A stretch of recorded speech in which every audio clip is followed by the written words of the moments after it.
બિસ્મિલ્લાહિર્રહમાનિર્રહીમ। કેમ છો સગલા? આજે આપણે હોમમેડ મેયોનીઝ બનાવીએ છીએ।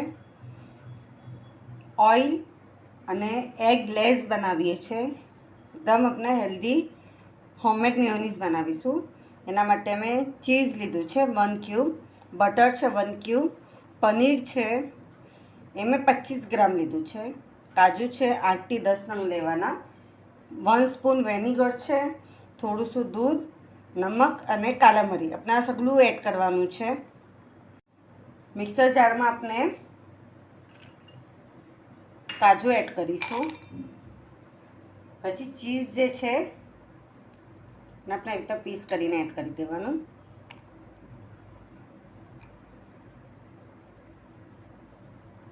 બટર છે એને બી આપણે એડ કરીશું, પનીર છે ને બી આપણે પીસ કરીને એડ કરી દેવાનું।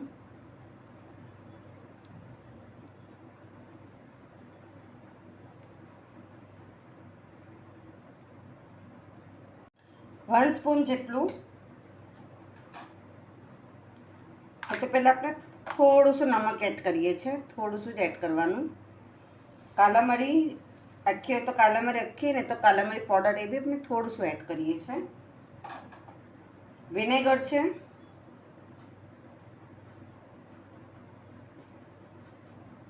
આપણે 1 સ્પૂન એડ કરીએ છીએ, સ્મોલ 1 સ્પૂન। થોડુંસું આપણે એના અંદર દૂધ એડ કરીશું, હાફ જેટલું લીધું છે। અગર આપણે એવું લાગે કે આ થોડુંક ઘટ છે તો આપણે થોડું દૂધ એડ કરીને પાછું ગ્રાઇન્ડર કરી શકીએ છીએ। આ સગલાને આપણે ગ્રાઇન્ડર કરી લઈએ છીએ। આપણે ગ્રાઇન્ડર કરી લીધું છે, આપ જોઈ શકો છો એકદમ ક્રીમી બન્યું છે। લગભગ આને 5 મિનિટ આપણે સ્ટાર્ટ કરવાનું, પછી ઓફ કરવાનું, ઓન કરવાનું, ઓફ કરવાનું, ઓન કરવાનું, એવી રીતના આપણે 5 મિનિટ કરવાનું, જેનાથી છે ને સ્મૂથ એકદમ સ્મૂથ થશે મેયોનીઝ બનીને। હવે આપણે આને કન્ટેનરમાં નીકાળી લઈએ। ઓઇલ વગર એગ વગરનું એકદમ healthy and tasty homemade veg mayo બનીને રેડી છે। આપ સગલાને મારો વિડીયો પસંદ આવે તો પ્લીઝ વિડીયો લાઈક કરીએ, કે ના સમજ પડે તો કમેન્ટ્સમાં જરૂર પૂછીએ।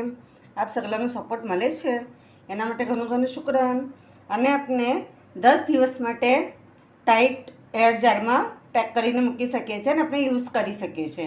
10 ડેઝ પછી અગર આપણે યુઝ કરો તો પાછું આપણે નવેસરથી બનાવી શકો છો। એકદમ ઇઝી છે અને હેલ્ધી છે બધું જ। આના અંદર આપણે પ્રોટીનવાળું અને કેલ્શિયમવાળું જ લીધું છે।